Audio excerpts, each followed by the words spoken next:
बेटा ये अमल हमेशा आपने तलवार ली पकड़ मजबूत होनी चाहे और जब काटो पकड़ आइया काटो आइया।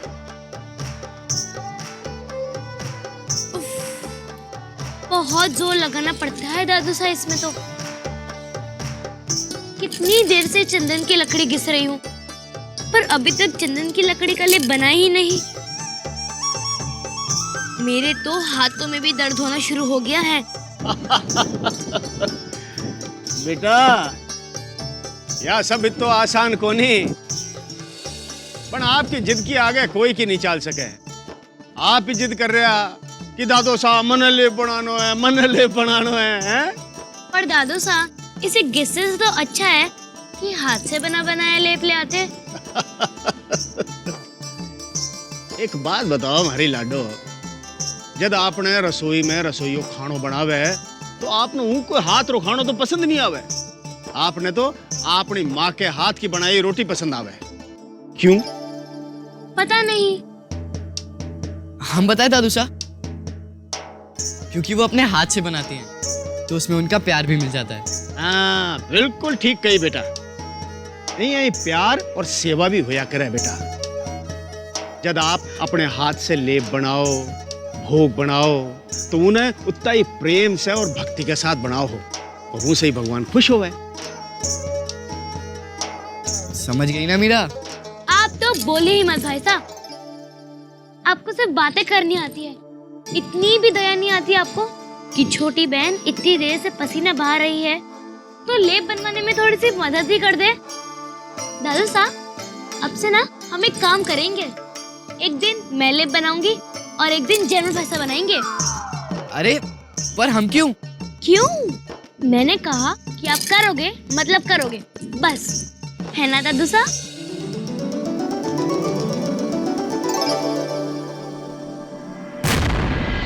गढ़ में हमने दोहरी सुरक्षा के आदेश दे दिए। मुख्य द्वार पर भी नाकाबंदी कर दी गई है। बिना किसी जरूरी काम के ना ही कोई गढ़ में प्रवेश कर सकता है और ना ही अपना कदम बाहर रख सकता है। ये तो आपने बहुत अच्छा किया रतन सिंह, मगर इसके साथ साथ हम सबको चौकन्ना रहना होगा क्योंकि मेरा ऐसा मानना है कि दुश्मन अभी भी गढ़ में है और वो मौका देखकर हम पर कभी भी हमला कर सकता है। आपने ठीक कहा भाई साहब, हम सभी को सतर्क रहना ही होगा। अब आप रसोई में जाओ और आपके गुड्डा के वास्ते भोग बनाओ। उसमें हमें जरा भी देर नहीं लगेगी। हम यूं रसोड़े में जाएंगे और फटाफट भोग बनाने का आदेश देकर आएंगे। आदेश देशो? अरे बेटा अब तो आप घना शाना हो गया हो, अब तो आप अपने हाथ से ही भोग बनाया करो।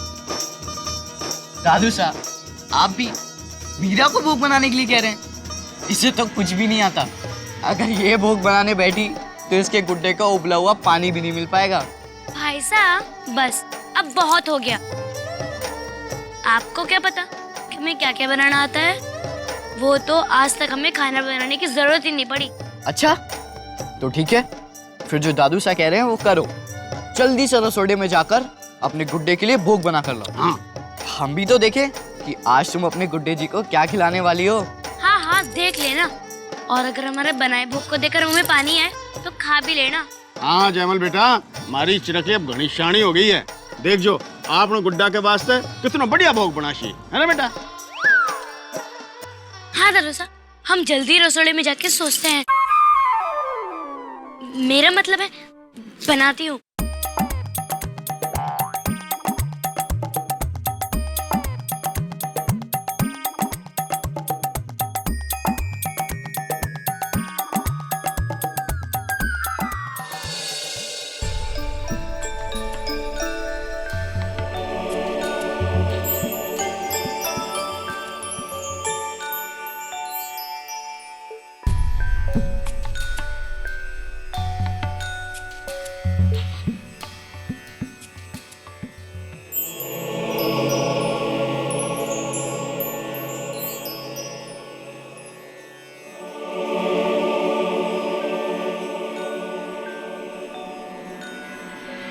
ये लौकी की सब्जी कैसे रहेगी? हमें तो पसंद नहीं, पर हाँ तुम्हें पसंद हो तो बता दो, हम तुम्हारे लिए बना सकते हैं। ठीक है।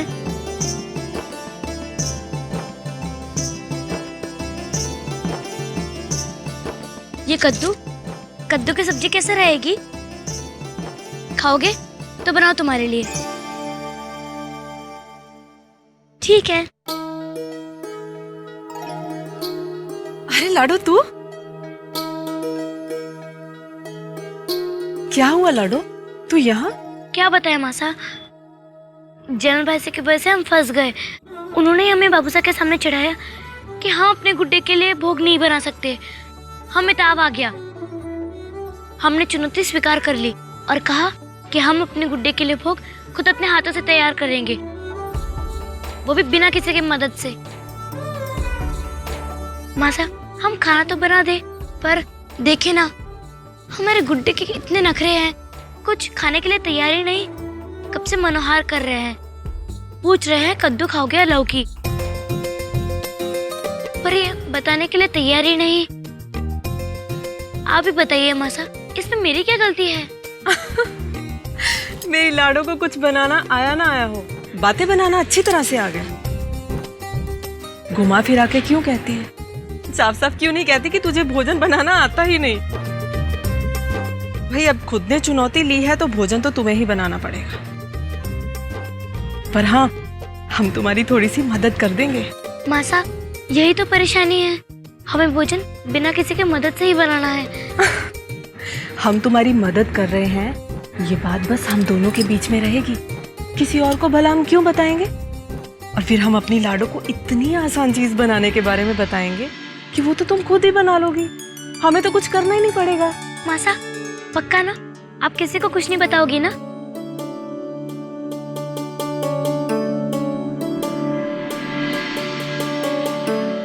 पक्का, हम किसी को कुछ नहीं बताएंगे। मासा, तो जल्दी से बताइए, हम क्या बनाएं? दूध। दूध? पर मासा, वो तो बना बनाया होता है। तुम बिल्कुल सही कह रही हो, पर जब तुम दूध पीती हो तो कैसा होता है? उसमें तो ढेर सारे बादाम, काजू और पिस्ते होते हैं ना। और हाँ, उससे तो आप खूब देर तक उबालती है ना? बस तुम्हें वही करना है, दूध को चौके पर देर तक उबालना और फिर उसमें थोड़े से मेवे डाल देना, फिर हो गया ना दूध का भोग तैयार।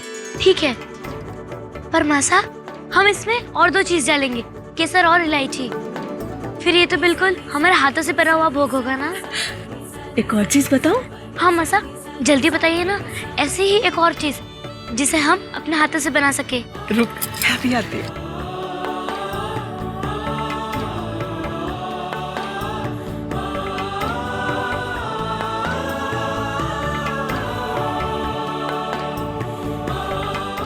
ये ले। ये तो माखन है, हम इसका क्या करेंगे? बेटा, ये तेरे गुड्डे का बड़ा पसंदीदा भोग है, पता है? ये इसे चुरा चुरा के खाते थे,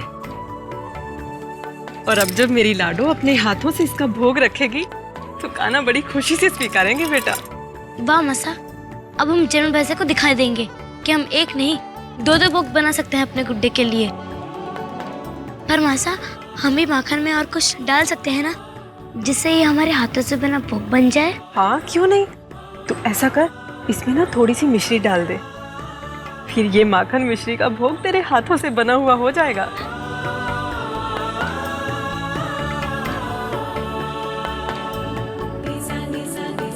ये लो गुड्डे, ये सब तुम्हारे लिए हो रहा है।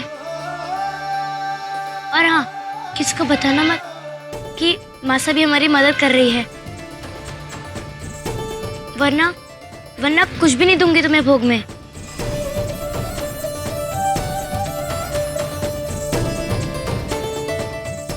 मासा, एक काम करते हैं, मैं माखन में मिश्री मिलाती हूँ और आप दूध में डालने के लिए बादाम, केसर और सब तैयार कर दीजिए। क्यों? मेवे काटना भी नहीं आता इसलिए?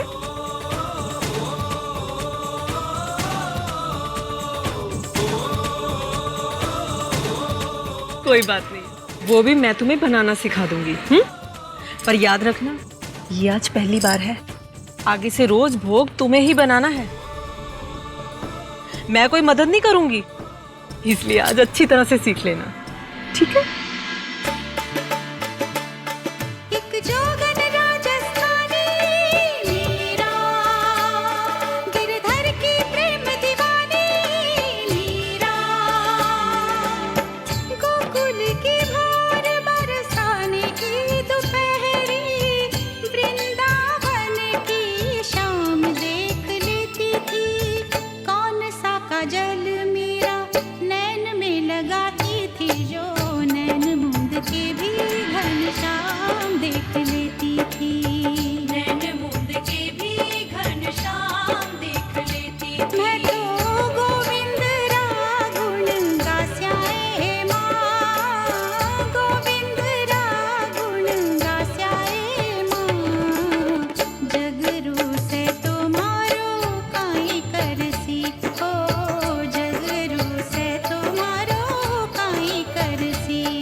ये सब? हाँ, ये सब हमने खुद बनाया है, किसी की भी मदद नहीं ली हमने, मासा की भी नहीं। ये सब हमने अपने हाथों से तैयार किया है। समझ गया, अच्छे से समझ गया।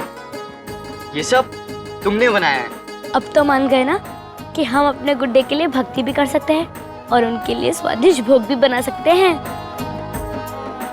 हाँ, देखने में तो बड़ा अच्छा लग रहा है, लेकिन इसका असली स्वाद तो तभी पता चलेगा जब हम इसे खाएंगे। नहीं, ये आपके लिए नहीं है भाई साहब, ये हमारे गुड्डे के लिए है। पर मुझे चखने तो दे मीरा, तभी तो मैं बता पाऊंगा कि कैसा बना है ये। एक काम करती हूँ, पहले मैं अपने गुड्डे को भोग लगाती हूँ, उसके बाद आप भी चख लेना। ठीक है, तो जल्दी से जाकर अपने गुड्डे को भोग लगाओ, उसे भी तो भूख लगी होगी। जा जा, जल्दी जा।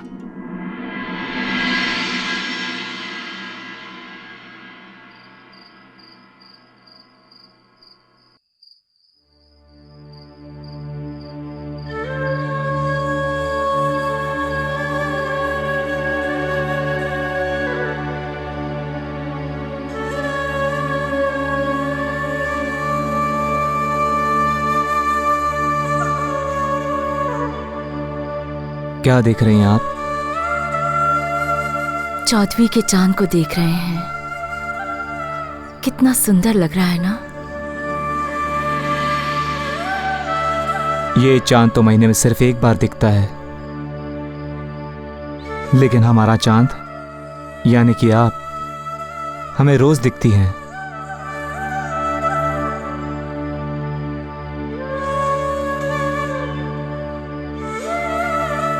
अगर इस चांद पर ग्रहण लग जाए तो?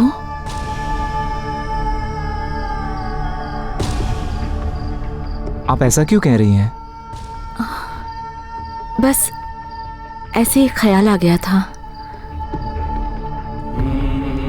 क्या है ना कुंवर सा, समय का कभी भी कोई भरोसा नहीं। अब हमें लीजिए, कभी सपने में भी नहीं सोचा था कि हम लोग खिड़की छोड़कर जाएंगे, पर जाना पड़ रहा है। माना खुशी से जा रहे हैं, पर बताइए ना, अगर आपके इस चांद पर ग्रहण लग गया तो आप क्या करेंगे?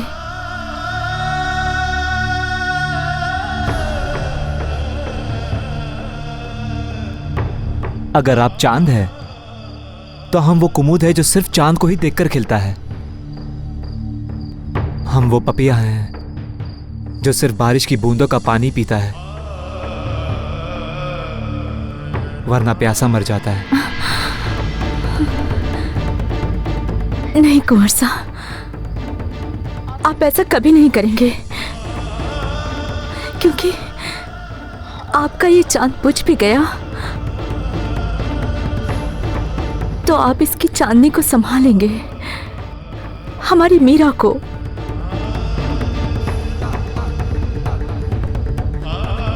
वचन दीजिए।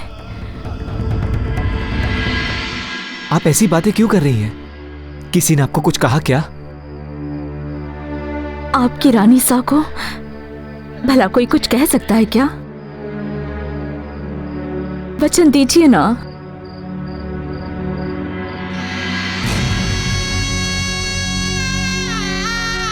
हम वचन देते हैं।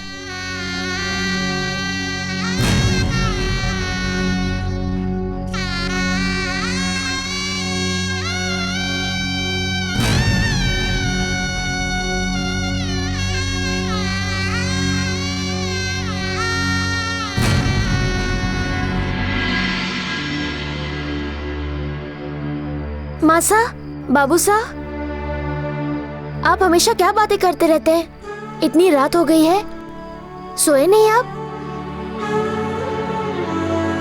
और आप क्यों नहीं सोई अब तक? मासा, मैं कैसे सो सकती हूँ? सुबह निकलना है ना, इसलिए आई हूँ कि आपको याद दिला सकूं। आप सो जाइए, नहीं तो कल जल्दी नहीं उठ पाओगे। मैं भी जाकर अपने गुड्डे को भी सुला देती हूँ। ठीक है बेटा।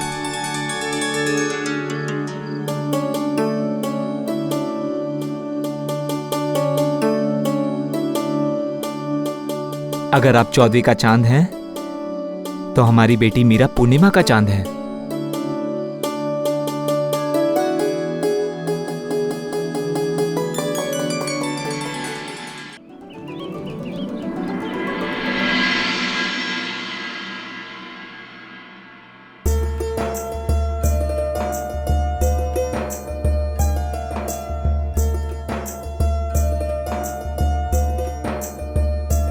मासा, आपका सामान तैयार हो गया?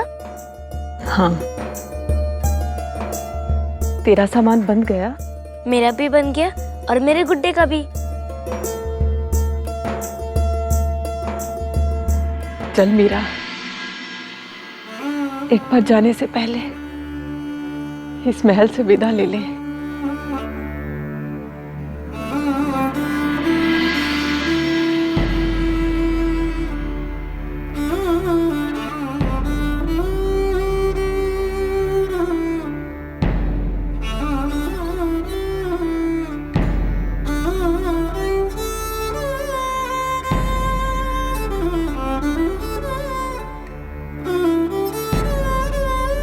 याद है मासा, जल्दबाजी में जब मैं सीढ़ियाँ उतरा करती थी तो अक्सर मैं लड़खड़ाया करती थी और आप मुझे डांटा करती थी। अब मीरा, संभल कर बेटा, अभी अगर गिर जाती और चोट लग जाती तो? कितनी बार कहा है बेटा, इतनी तेजी से सीढ़ियां मत उतरा कर। आगे से ऐसा कभी मत करना। हाँ,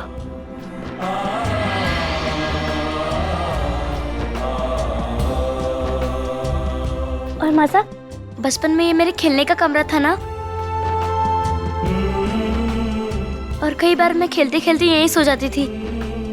मेरी नींद ना टूटे इसलिए आप मुझे उठाती नहीं थी, फिर आप भी मेरे साथ यहीं सोते थे। लो, सब जगह देख लिया इसे, और ये तो खेलते खेलते यहीं सोई पड़ी है।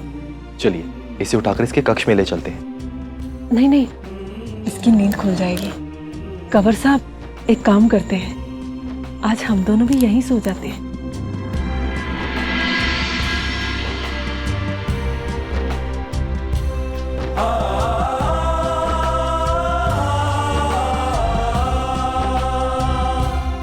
और इस झरोखे से आप मुझे आते जाते लोग दिखाया करती थी। यहाँ से बगीचा कितना सुंदर दिखता था। ऐसा झरोखा मीता में भी होगा ना मासा? देखिए ना कंवर साहब, इस झरोखे से वो फवारा और वो बगीचा कितने सुंदर लग रहे हैं। क्या हुआ? देखिए ना, कितना सुंदर दृश्य है। दुनिया का कोई भी दृश्य आपसे सुंदर नहीं बनता।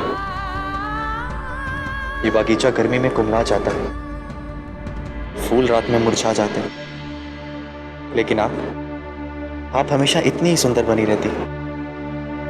एक बात बताइए, पूछिए ना। कहीं आपने भी देवताओं की तरह सदैव युवा बने रहने के लिए अमृतपान तो नहीं किया?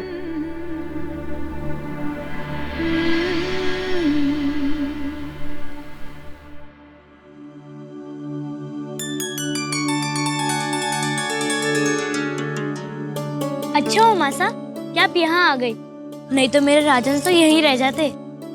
मासा आप इन्हें भी लेकर आ जाना, तब तक हम देख कर आते हैं सबका सामान बंधा कि नहीं।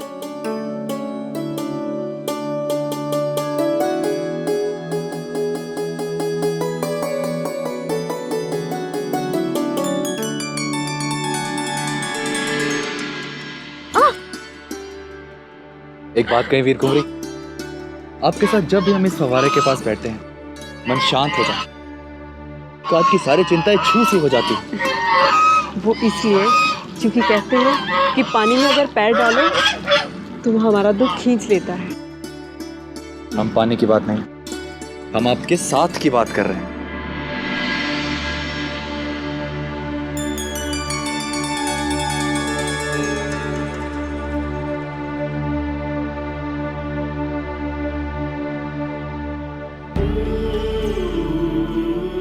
अरे ये क्या, आप तो रो रही हैं।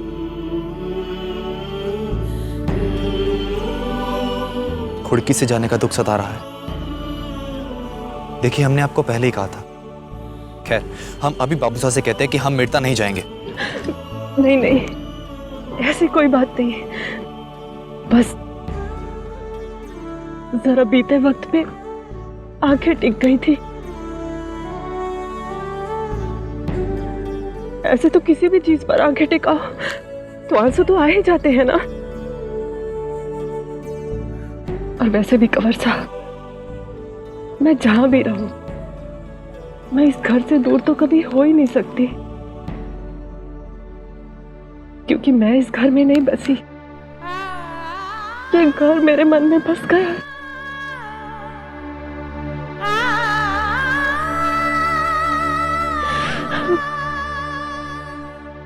ये घर मेरे मन में बस गया है।